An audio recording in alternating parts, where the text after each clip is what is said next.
Os estados com armas nucleares são 5 estados como China, França, Rússia, Reino Unido e Estados Unidos, oficialmente reconhecidos como possuidores de armas nucleares pelo Tratado de Não Proliferação. O tratado reconhece os arsenais nucleares desses estados, mas de acordo com o artigo 6º do acordo, eles não devem construir e manter tais armas de forma perpétua. Em 25 de setembro, o presidente russo Vladimir Putin forneceu insights sobre mudanças na tão esperada nova doutrina nuclear da Rússia. Ele indicou que a missão nuclear estava sendo expandida e delineou inúmeras mudanças em relação à doutrina anterior de 2020. Embora a doutrina em si ainda não tenha sido divulgada como um documento de política, os comentários de Putin vêm após dicas de seus aliados sobre o pensamento do Kremlin sobre questões nucleares, de que existe a base para uma guerra nuclear, e de autoridades russas, como o vice-ministro das Relações Exteriores russo Sergei Ryabkov, que disse no início de setembro que a Rússia estava atualizando sua doutrina em resposta à intervenção ocidental na guerra crescente na Ucrânia. Acontece que a guerra está chegando ao seu ponto mais alto para o rompimento de armas convencionais para armas nucleares. Hoje, a esperança da humanidade está nas mãos de Donald Trump, reeleito para assumir a 47ª presidência americana, que deve trabalhar incansavelmente em busca de diálogos e negociações com todas as partes do beligerante, a fim de evitar a Terceira Guerra ou o uso de armas nucleares.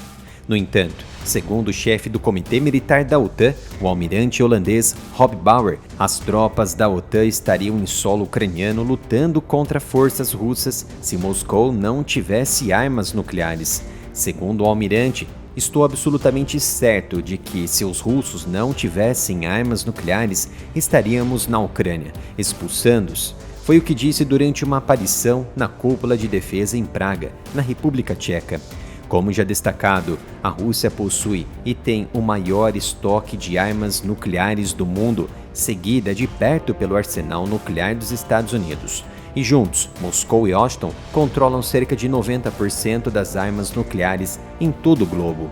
Enquanto as tropas de Moscou chegavam à Ucrânia no final de fevereiro de 2022, o presidente russo Vladimir Putin colocou as forças de dissuasão nuclear de seu país em alerta máximo. Meses depois, o ministro das Relações Exteriores russo Sergei Lavrov disse que os riscos de conflito nuclear haviam se tornado consideráveis. Foi então que autoridades russas proeminentes, como o ex-presidente Dmitry Medvedev, que permaneceu como uma voz agressiva na cena política do Kremlin, assim como comentaristas da televisão estatal russa, mencionaram frequentemente a perspectiva de uma guerra nuclear. Alguns apresentadores e convidados da mídia estatal sugeriram que Moscou deveria lançar ataques nucleares em países como os Estados Unidos e o Reino Unido, que apoiam o esforço de guerra de Kiev. Putin disse em março deste ano que a Rússia estava militarmente equipada e pronta para uma guerra nuclear. O secretário-geral das Nações Unidas, António Guterres, apoiador das atividades terroristas no Oriente Médio e também de Vladimir Putin, disse em setembro de 2022 que a ideia de guerra nuclear tinha sido antes impensável, mas agora era um assunto de debate. Na OTAN, os Estados Unidos, o Reino Unido e a França têm armas nucleares, mas várias outras bases europeias também abrigam armas nucleares táticas dos Estados Unidos. O envolvimento de tropas da OTAN na luta em nome da Ucrânia tem sido amplamente descartado, embora combatentes estrangeiros tenham se juntado ao exército ucraniano como voluntários. Algumas variantes táticas da bomba nuclear tática americana B-61 estão implantadas com aliados da OTAN na Europa, como parte do programa de compartilhamento de armas nucleares da OTAN. Cerca de 150 bombas são armazenadas hoje em 6 bases de 5 nações. Em Klein-Brogel, na Bélgica, a base aérea de Buchel, na Alemanha, base aérea de Aviano e Gedi, na Itália, base aérea de Volkel, na Holanda e em Incirlik, na Turquia. Em fevereiro, o presidente francês Emmanuel Macron se recusou a descartar o envio de soldados ocidentais para o flanco no leste europeu. As observações foram rapidamente minimizadas por outros países da OTAN, e o então secretário-geral da Aliança Jens Stoltenberg, substituído agora pelo ex-primeiro-ministro holandês Mark Rutte, disse que não estava considerando enviar tropas para o campo de batalha. O presidente americano Joe Biden disse consistentemente que não haveria tropas dos Estados Unidos em solo ucraniano.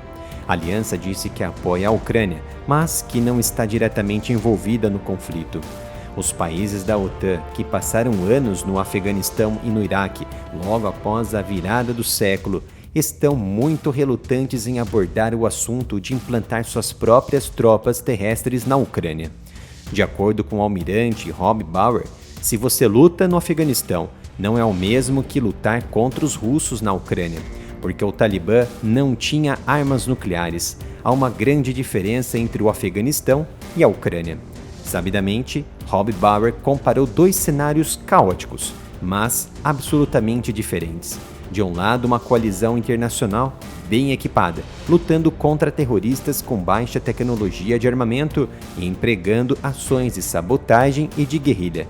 Apesar de Kiev declarar abertamente que não pediu tropas a seus apoiadores, apenas ajuda militar, uma coalizão internacional dentro da Ucrânia enfrentaria uma coalizão oriental do outro lado da linha de frente, liderada pela maior potência nuclear e bem equipada tecnologicamente, a Rússia. Como podem observar, este é o canal Analytics sobre assuntos de geopolítica e defesa, que ainda não foi restringido pelo YouTube.